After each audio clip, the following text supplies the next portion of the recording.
বিসমিল্লাহির রহমানির রহিম। নাহমাদুহু সাল্লি আলা রাসূলিল কারীম। সম্মানিত শ্রোতামণ্ডলী, আজকে আমরা সূরা মায়েদা নিয়ে কথা বলবো।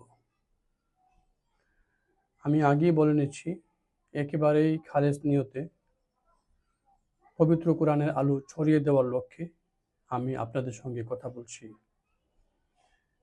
আমি বিভিন্ন নির্ভরযোগ্য সূত্র থেকে, বিভিন্ন নির্ভরযোগ্য রেওয়ায়াত থেকে যেসব বর্ণনা পেয়েছি, হুবহু সেটাই বলার চেষ্টা করছি।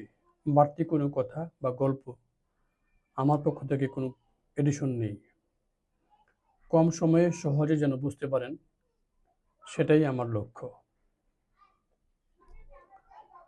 পবিত্র কোরআনের সূরা মাইদা, এটি কোরআন নাজিল হওয়ার যে ধারাবাহিকতা সে অনুসারে 112তম সূরা। আর কোরআন মজিদের যে বিন্যাস সিরিয়াল সে অনুসারে এটি 5ম সূরা। 10ম হিজরিতে এটি নাজিল হয়েছিল এবং এটি মক্কায় নাজিল হয়েছিল।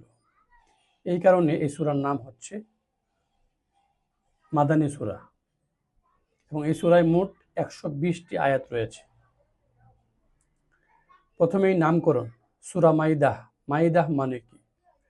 মাইদা শব্দের অর্থ হলো খাবার বা খাওয়ার পাত্র বা টেবিল ক্লথ অথবা খাদ্যদ্রব্য বা দস্তরখান ইত্যাদি।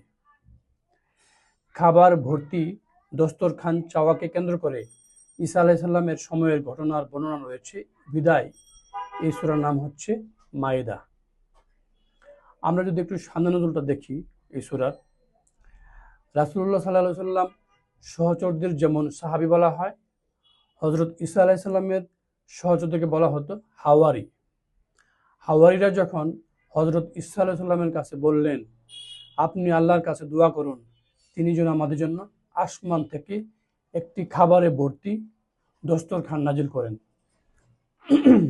ঈসা আলাইহিস সালাম এর দোয়া কবুল হয়, আল্লাহ পাক কবুল করেন এবং সঙ্গে সঙ্গে খাবার ভর্তি দস্তরখান পাঠিয়ে দেন। সেই সঙ্গে এই ধমকও দেন যে কেউ ওয়াদা ভঙ্গ করলে তাকে কঠিন আযাব ভোগ করতে হবে। ফলে দস্তরখান এই ঘটনা ও এই ওয়াদার প্রতীক হয়ে যায়। আর সূরাটিতে যেহেতু এই ঘটনা ও ওয়াদার কথা এসছে এবং দস্তরখান নামে সূরাটির নামকরণ করা হয়েছে, সূরা মাইদা। এই সূরার মূল বিষয় কি? এই সূরায় মূলত ধর্মীয়, নৈতিক এবং সাংস্কৃতিক ও রাজনৈতিক নির্দেশনা রয়েছে। হজের সময় কখন হবে, অজু, গোসল, তায়াম্মুম কিভাবে কখন করতে হবে, মদ্যপান, জুয়া সম্পর্কে বিধান রয়েছে এই সূরায়। মরিয়ম পুত্র ঈসা আলাইহিস সালাম ও হাওয়া বিবি উল্লেখ রয়েছে এই সূরাতে। এই সূরার কেন্দ্রীয় বিষয়বস্তু হলো চুক্তি এবং অঙ্গীকার পালন করা। এছাড়াও আরো অনেক বিষয় আসছে, যেমন হালাল হারামের বিধান, পানীয় বা খাবার কোনটা খাবো কোনটা খাবো না, শিকার বা জবাইকৃত পশু কোনটা হালাল হবে, বিয়ে ও পরিবারের বিষয়, কসম কাফারের বিষয়, ইবাদত করার বিষয়, বিচার, দণ্ডবিধি, সাক্ষ্যের বিষয় আদি আসছে। এবং ভিন্ন ভিন্ন ধর্মীয় লোকের সঙ্গে আমরা আসলে কোন ধরনের ব্যবহার করব, মুসলমানদের আচরণ কি হবে, সম্পর্ক কি হবে, সেটাও এই সূরায় বলা হয়েছে। সূরাটি ইসলামিক শরিয়ার মূলনীতি যেগুলি আছে, আমাদের দ্বীনের সংরক্ষণ করা, প্রাণ সুরক্ষা দেওয়া, জ্ঞান বুদ্ধির সঠিক ব্যবহার, সম্মান ও সম্পদের সুরক্ষা ইত্যাদি বিষয় তুলে ধরা হয়েছে।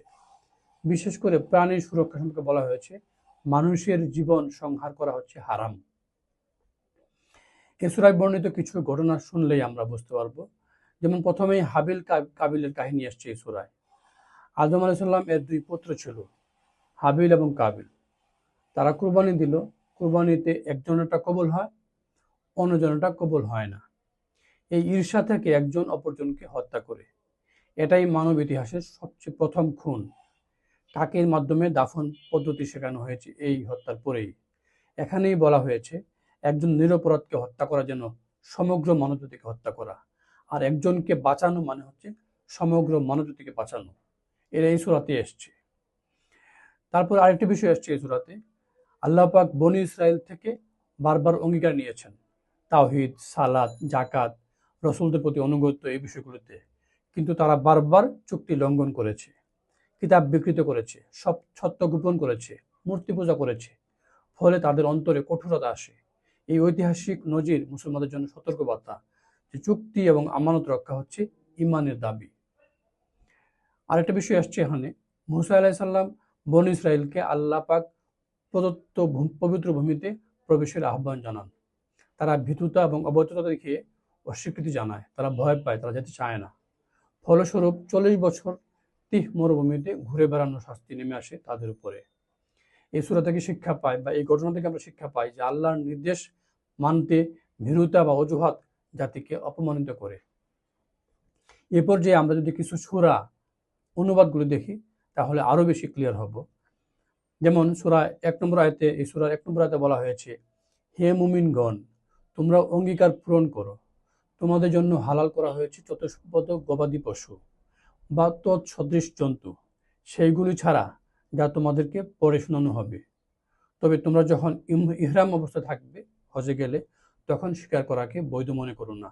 আল্লাহ যা ইচ্ছা করেন তা আদেশ করেন, যা ইচ্ছা নিষেধ তা নিষেধ করেন। অন্য এই সূরার 3 নম্বর আয়াতে বলা হয়েছে যে তোমাদের প্রতি হারাম করা হয়েছে মৃত জন্তু, হারাম করা হয়েছে মৃত জন্তুর রক্ত, শূকরের গোশত, সেই পশু যাতে আল্লাহ ছাড়া অন্য কারো নাম উচ্চারিত হয়েছে। আল্লাহ পাকের নাম ছাড়া অন্য কোনোভাবে কোনো পশু জবাই হলে সেই পশু খাওয়া হারাম। শ্বাসরুদ্ধ করে যে জন্তু মারা হয় সেটা খাওয়া হারাম।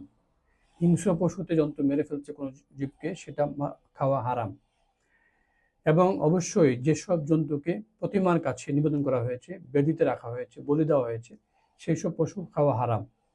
এবং জোয়ার তীর দ্বারা যদি কোনো পশু হত্যা করা হয় সেটা খাওয়া হারাম।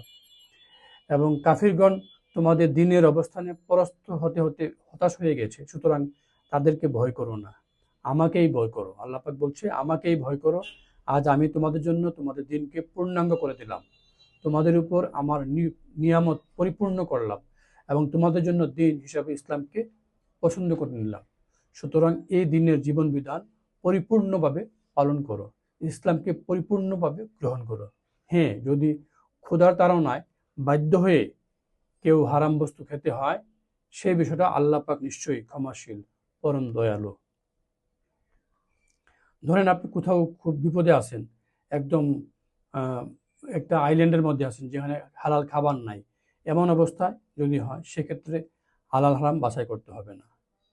আয়াত 32-এ বলা হয়েছে, বনী ইসরাইলের উপর আমি এই বিধান করে দিলাম যে হত্যা বা পৃথিবীতে ধ্বংসাত্মক কার্য করা হেতু ব্যতীত কাউকে কেউ হত্যা করলে সে যেন তাতে পৃথিবীর সকল মানুষকে হত্যা করলো। মানে কেউ যদি কোনো মানুষকে হত্যা করে তার মানে সে পৃথিবীর সকল মানুষকে হত্যা করার সমান। আর কেউ যদি কারো প্রাণ রক্ষা করে সে জন্য তার পৃথিবীর সকল মানুষের প্রাণ রক্ষা করলো। তাদের কাছে তো আমরা রাসূলরা স্পষ্ট প্রমাণ নিয়ে এসছি, কিন্তু এরপরও পৃথিবীতে অনেকেই সীমালঙ্ঘন করে থাকে।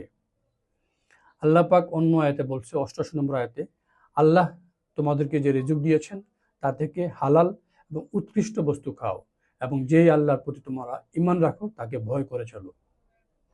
96 আয়াতে বলা হয়েছে, তোমাদের জন্য সমুদ্রের শিকার ও তার খাদ্য হালাল করা হয়েছে, যাতে তা তোমাদের ও কাফেলার জন্য ভোগের উপকরণ হয়। আর তোমরা যতক্ষণ ইহরাম অবস্থায় থাকো তোমাদের জন্য স্থলের শিকার হারাম করা হয়েছে, এবং আল্লাহকে ভয় করো, যার কাছে তোমাদের সকলকে নিয়ে একত্র করা হবে। রাসূল সাল্লামকে বলা হয়েছে, হে রাসূল, মানুষকে বলে দাও, অপবিত্র ও পবিত্র বস্তু সমান হয় না, যদিও অপবিত্র বস্তুর আধিক্য তোমাকে মুগ্ধ করে। সুতরাং হে বোধ সম্পন্ন ব্যক্তিবর্গ, আল্লাহকে ভয় করে চলো যাতে তোমরা সফল কাম হও। সুতরাং এই সূরার প্রধান শিক্ষা কি? প্রধান শিক্ষাটা হচ্ছে যে আল্লাহর বিধান মেনে চলা প্রতিটি মুসলমানের দায়িত্ব, কর্তব্য। ন্যায় বিচার, সততা, প্রতিশ্রুতি রক্ষা করা অপরিহার্য। বিশেষ করে হালাল হারাম স্পষ্টভাবে বোঝা এবং পালন করা জরুরি। ইসলামের বিধান পরিপূর্ণ এবং চূড়ান্ত। ইতিহাস থেকে যেন আমরা শিক্ষা নেই এবং কোরআন থেকে শিক্ষা নিয়ে আমরা আমাদের জীবনে পালন করি।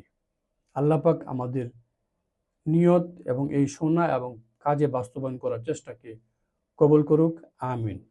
ভালো লাগলে আপনারা সাবস্ক্রিপশন দিয়ে সঙ্গে থাকুন, পরবর্তী সূরার তর্জমাগুলো শুনবেন। ধন্যবাদ সবাইকে। আসসালামু আলাইকুম।